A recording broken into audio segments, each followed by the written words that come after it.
Good morning, I'm Robert Tan. Let's unlock the tricks of the trade, get to know the brilliant minds who changed their industries and created innovations that continue to influence lives. Be inspired here on Trade Talks, My Milyonaryo.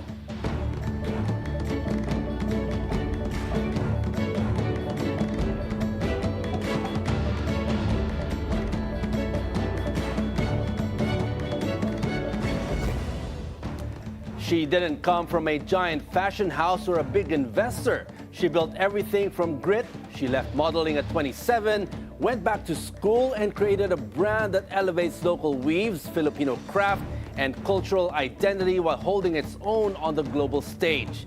Today, political figures and clients nationwide turn to her for contemporary traditional wear that's bold, modern, and unapologetically Filipino.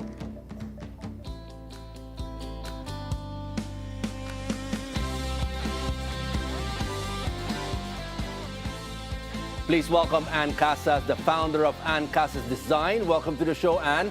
Hi, Robert. Thanks for joining us this morning. Good morning. Yes. Okay, Ann, let's dive right in. You spent 13 years modeling. Now, what made you drop everything and start over as a designer at 27 years old? Well, first of all, I started modeling at an early age, 15. So being a teenager while you're modeling and studying at the same time, it's pretty difficult. You have to juggle work and study and be professional at a very young age. I decided to shift career because I knew that modeling wasn't going to be forever. I needed something that can keep me busy and a pretty stable income as I grow older. So I decided to go back to school and pursue fashion and design. That's a long time to do that at an early age. What kind of struggles did you have to go through at that point? At that point, I think I had to forgo the title of being a model, first of all, because people originally knew me as a fashion model. Yeah. So I had to decline jobs as a model, even though I was still getting booked by a lot of fashion designers at that time, because I wanted to separate from the image of being a model and shift to the professional fashion designer image that I'm trying to build.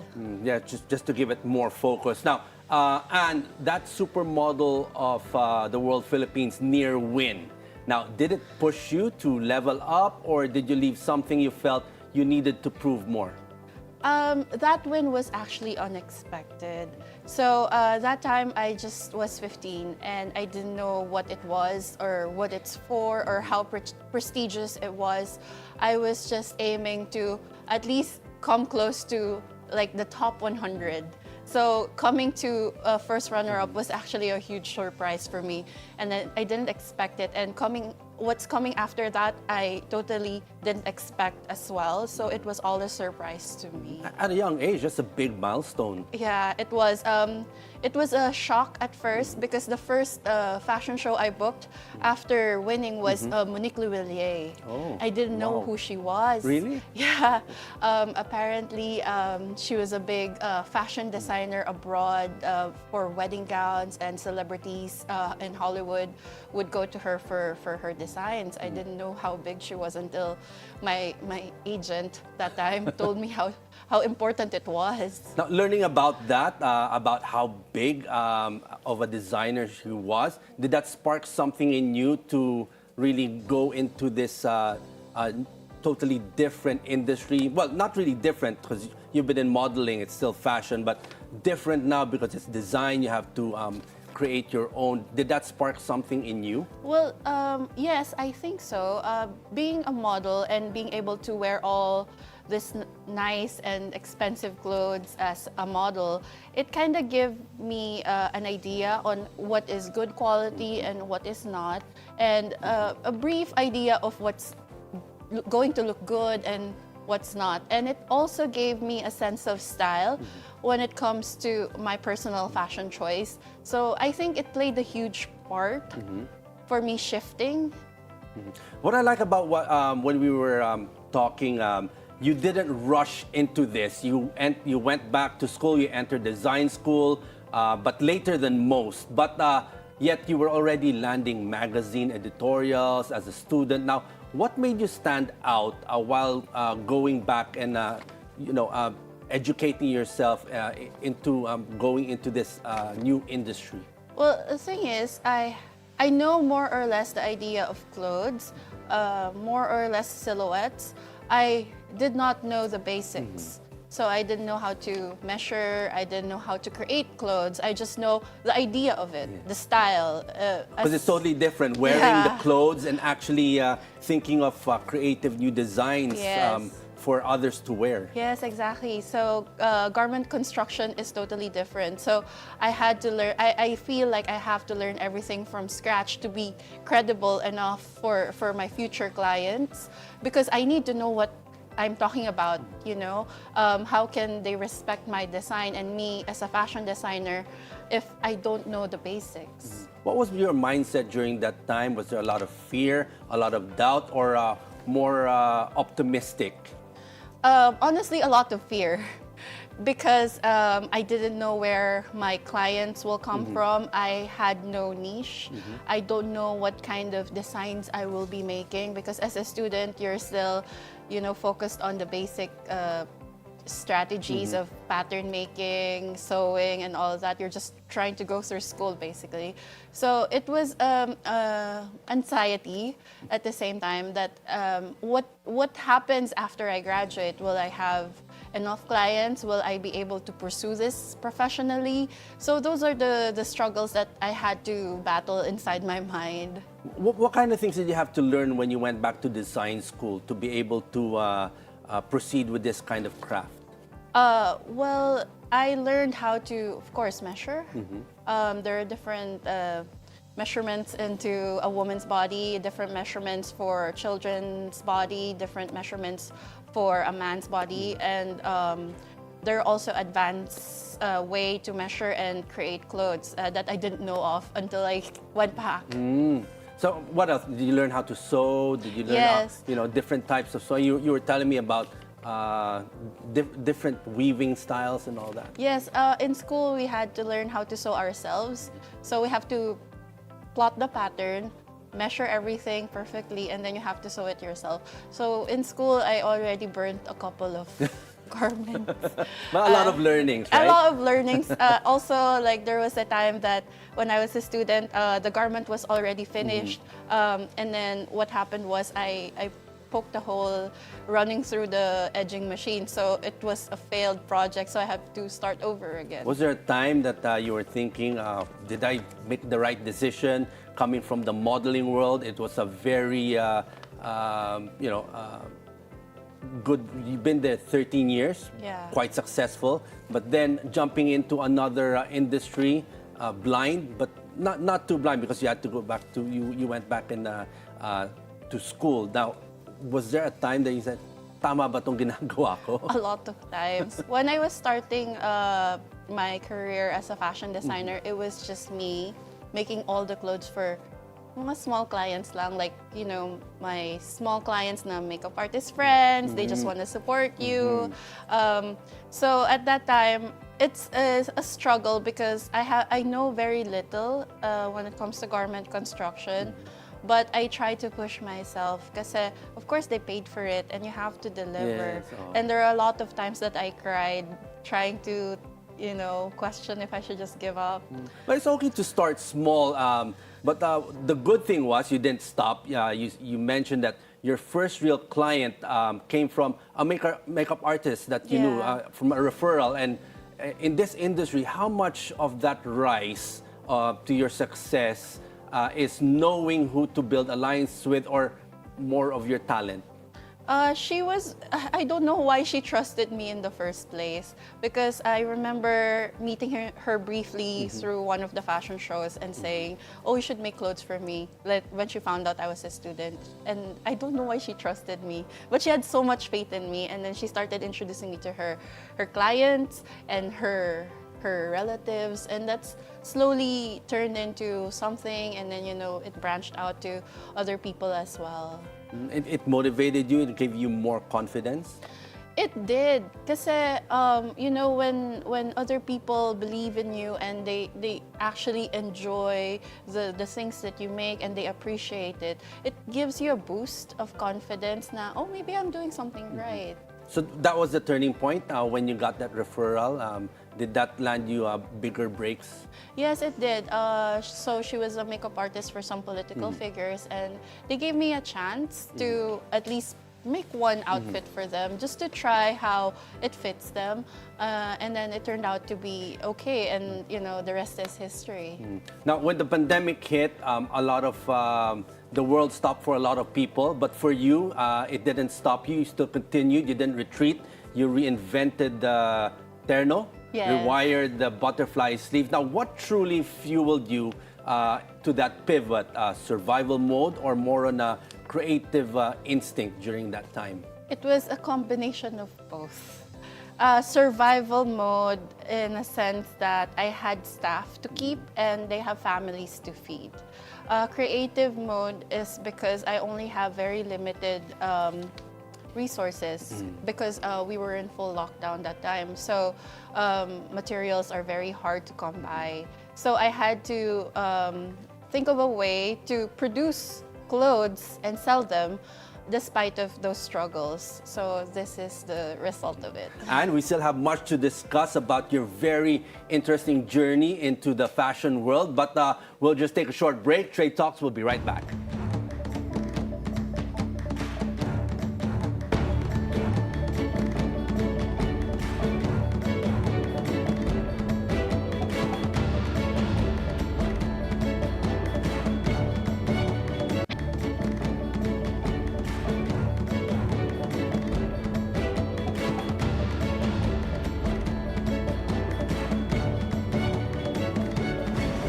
Welcome back to Trade Talks. We continue our conversation with fashion designer Ann Casas.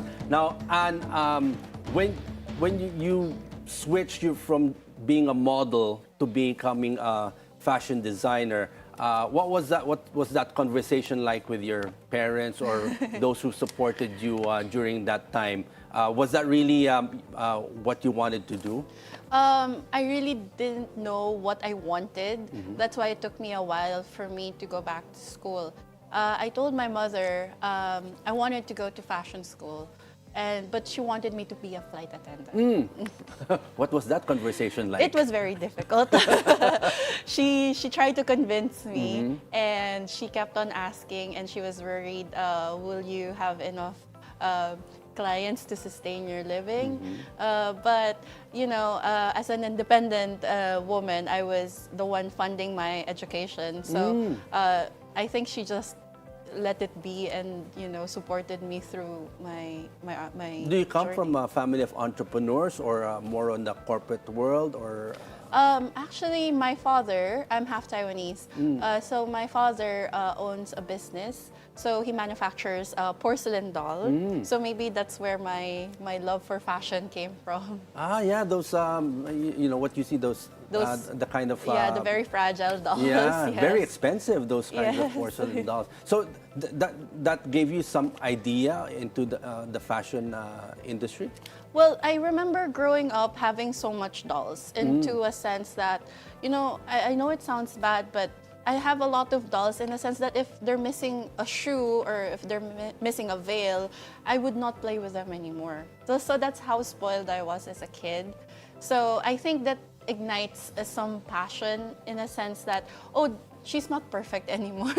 So I have to replace her clothes or, you know, gupit her hair. So maybe that's... So subconsciously, maybe that was really what drove you into this industry. Yes, I think so. Subconsciously, I think that played a huge part. How much support or help was your father able to bring to you into this kind of business? Actually, we were raised, me and my sister were raised very independently. So what we do is we have to support ourselves 100% independently.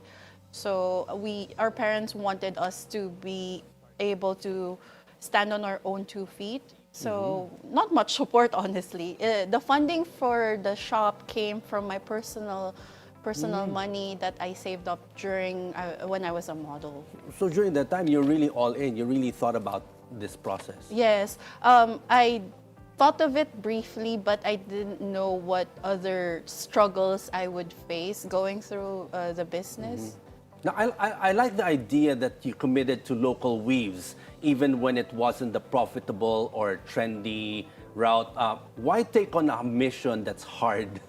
Honestly, I'm not going to mention her name anymore. So one of my political client started giving me local weaves. So it kind of triggered my curiosity on how they're made, where they're from, the process from 0 to 100.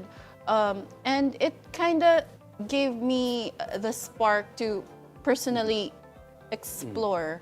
So I went to Lumban, Laguna, where, as we all know, is the capital for, Calado and all this barong, piña, and all that.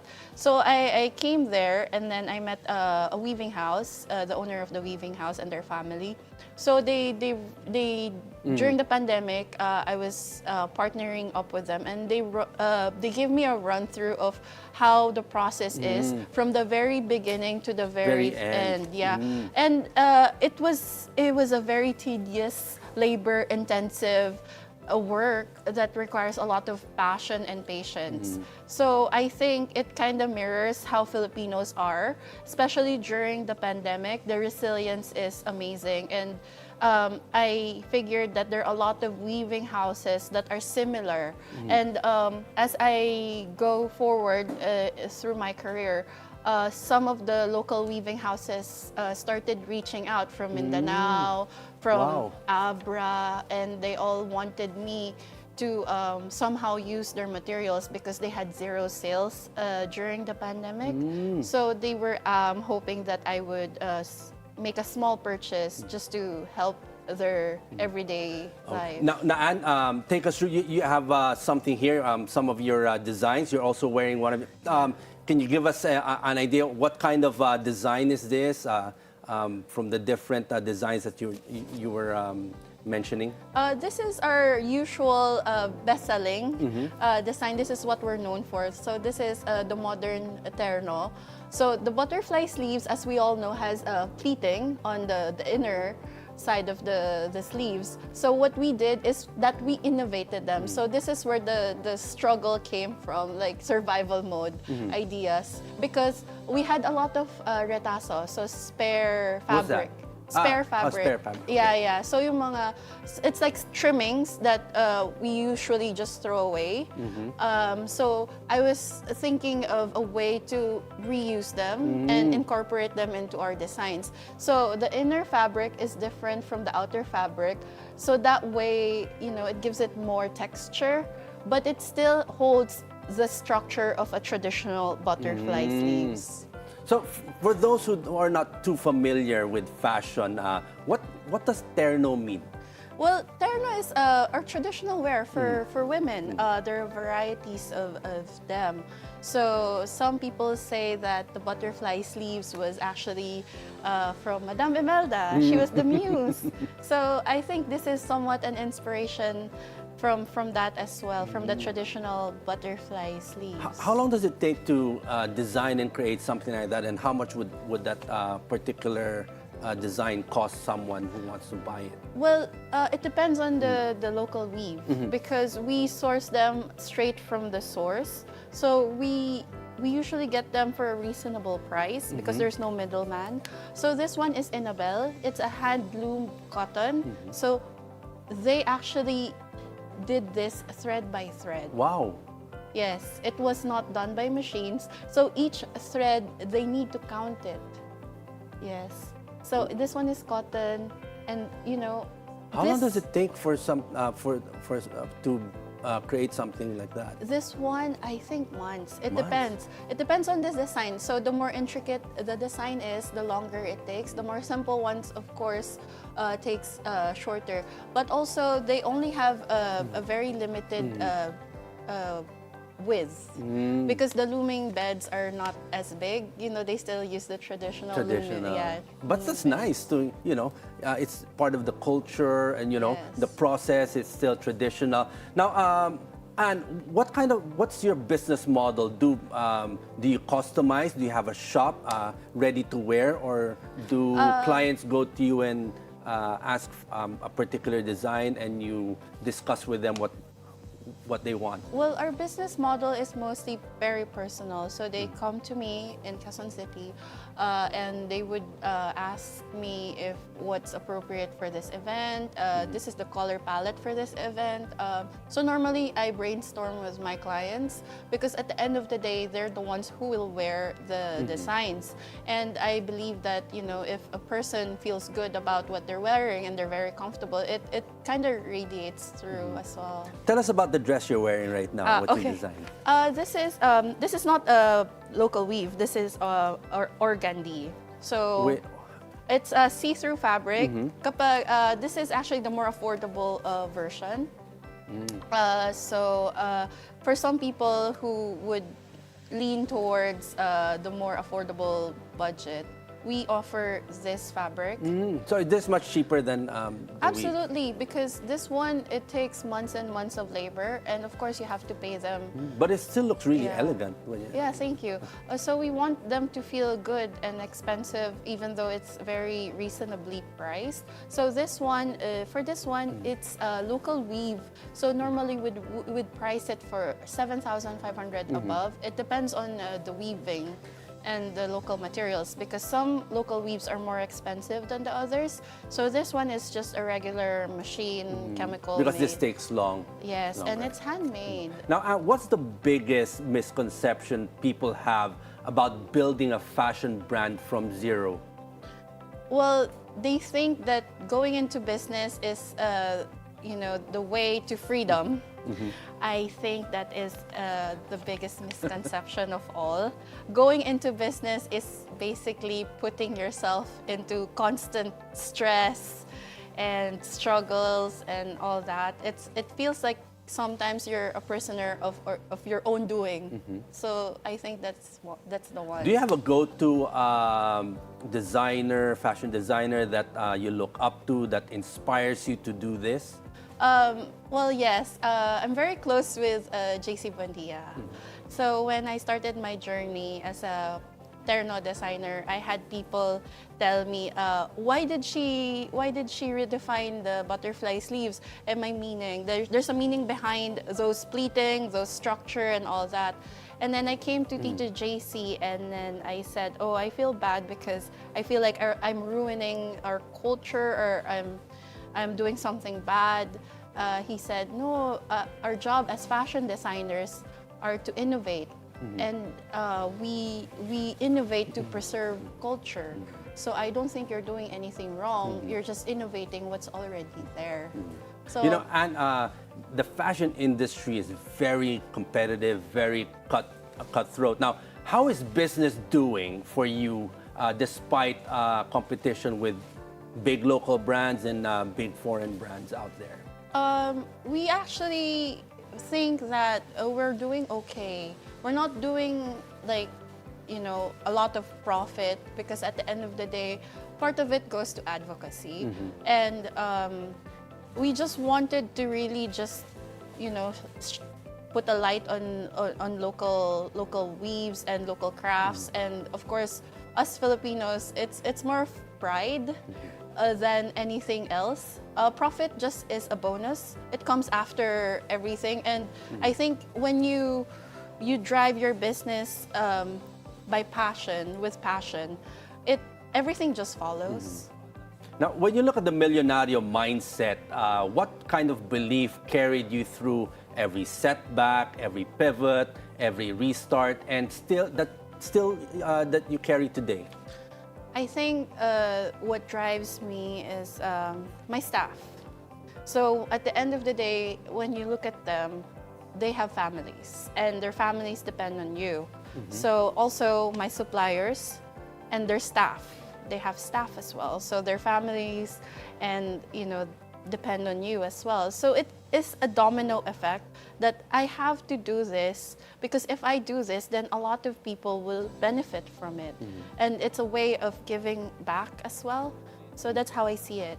So it's there's a lot of times that I want to give up. Like, why am I doing this? I can just quit tomorrow. But I think that's my purpose aside from anything else. Finally, what was the best advice that you were given as you went through this journey in the fashion industry that helped you? The advice that was given to me is always try to be professional, and criticism is always welcome. So don't see criticism as something that's bad, or it's something that you should be, you should see as a hindrance, but something that would make you grow as a person and a businesswoman. Because at the end of the day, it's a learning curve. It's never going to end. Yes. And thank you very much for joining us today and sharing us your journey. I like what you said, that you don't really look much about the profits, but the advocacy and the things that you do. The profits will come after when people trust and see what you're doing. And good luck on your journey. Thank you. Thank you so much, Robert. Thank you, Ann. And that's today's show. Catch us again on Trade Talks My Milyonaryo for inspiring stories like these of entrepreneurs and innovators and the secrets to their success. I'm Robert Tan. Keep it here on BNC, the Bilyonaryo News Channel.